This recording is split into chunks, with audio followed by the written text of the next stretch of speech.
Hello, everyone. Welcome to the Blue Dog Whisperer. I'm Evan Grollman. So, today is December 18th, and I'm going to be discussing a little bit about COVID. So, COVID is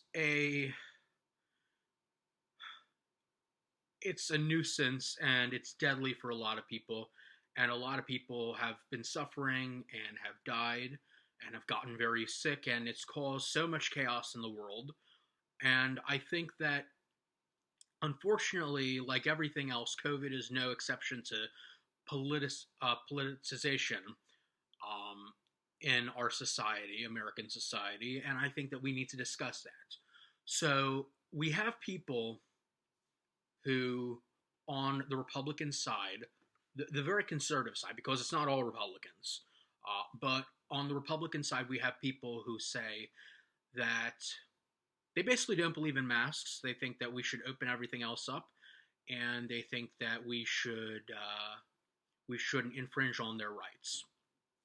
But what I want to know is this: why is it that my right to live is less important than your right to go into a Walmart or a Target or a restaurant without a mask in the necessary places? I don't understand why that is the case. It seems to me that whenever we talk, and this is why I think that a lot of conservative, like really conservative people, the Tea Party people, are a lot like progressives. They seem to have this twisted version that what does harm is good and what does good is harmful. I think that, I don't understand why someone's right to liberty means that I have to die. I don't get that, or the people around them have to die. It's this sociopathic libertarian philosophy that has thrived for a long time in the extreme GOP. One could argue that it started with Ronald Reagan. To some people would argue that it started with Ronald Reagan. I'm not sure, but I think that it's a problem that the ideologues in the Republican Party seem to think that they should continue as if this isn't happening, and that's not the case. I constantly hear right wing people on the radio and in op-eds saying that everything in the United States should open up again. We should go back to life as normal. I don't care. It's always, I want this. I want that. I don't care if I get COVID. That's great that you don't care that you get COVID, but you're going to pass it along to other people, possibly. And that's not right. And this selfish mentality is nothing new when it comes to Republican politics. It simply is not. So let's just talk about why asking people to wear a mask when they go into public places and are within 6 feet of people is not a violation of individual liberty and personal freedom and personal liberty.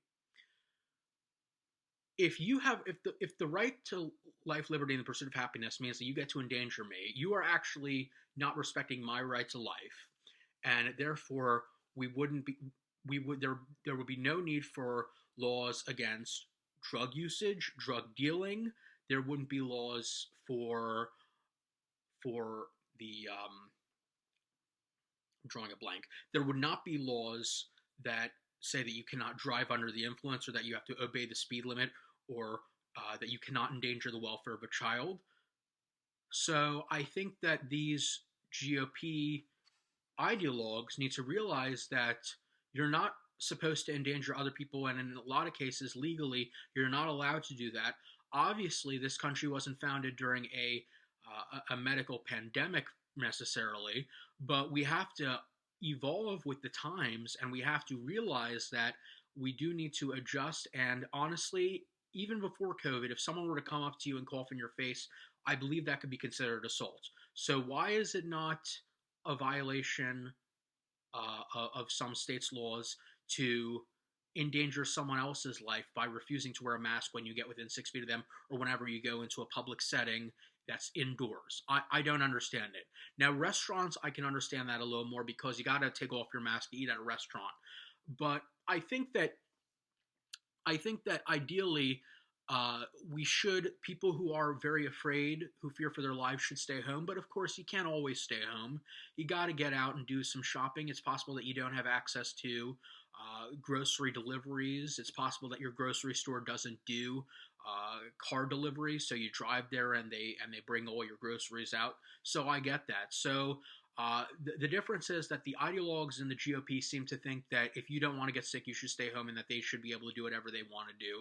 When I think it should be the exact opposite. I think that everyone needs to do their part. I think that we all need to be responsible. Your right to life doesn't mean my right to die.